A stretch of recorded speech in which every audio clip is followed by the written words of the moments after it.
Hi, I'm Mark from Painter's Voyage, and in this video, I will prove to you how critics, those really, really bad critics who talk shit at your art, are really good for you.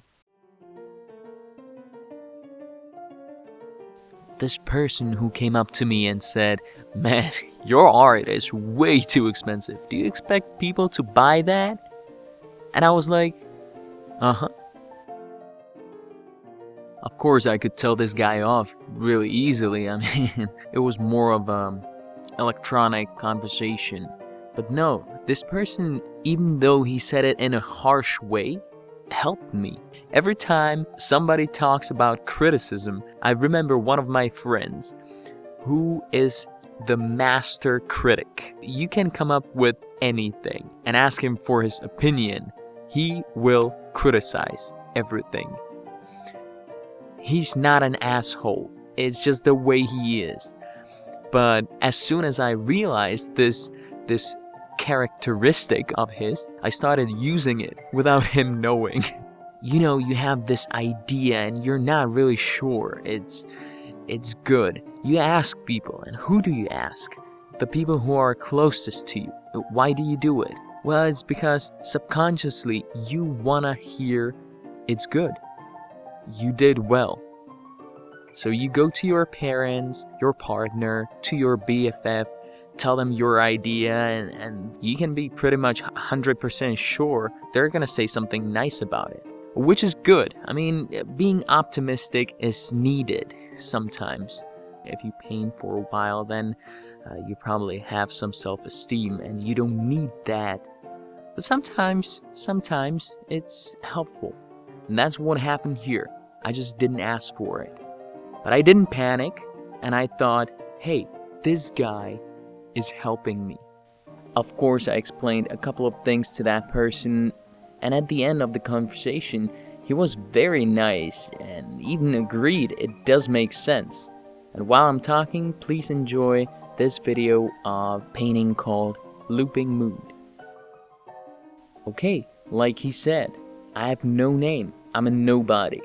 I never studied arts and won't pretend like I'm an expert on arts or painting. No way. You're probably making a face right now. Okay, is there something good coming out of this mouth soon? You tell me if this is good.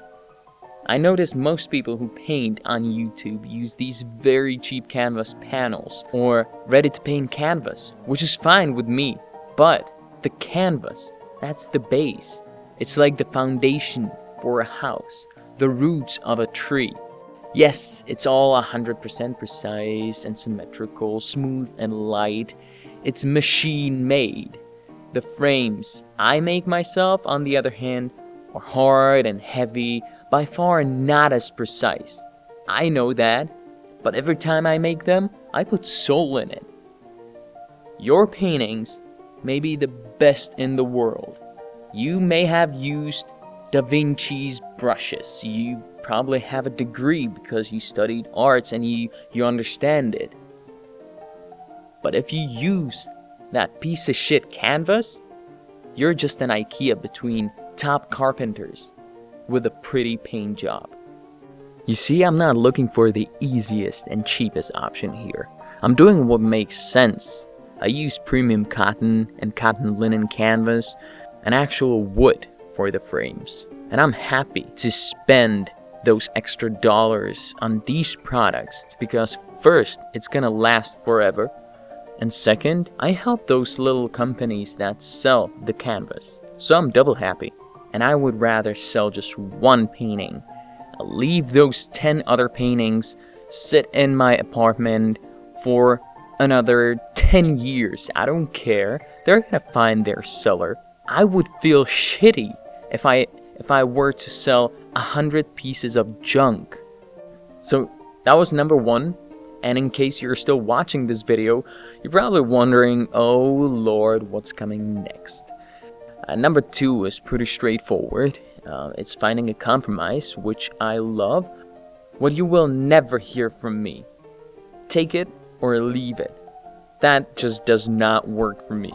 People who bought from me can agree And I hope they will come and comment on this, because we did do some negotiation, and I'm happy to say that we always found a way to make both sides happy. So this is it. These are the 2 reasons. Actually, there are 3 reasons. The third one is I believe it's the right thing. I feel it, I like it, and I enjoy it every time. So have a wonderful day, everyone. Thank you for watching, for listening. Remember not to be cheap, do what you love, and stay messy.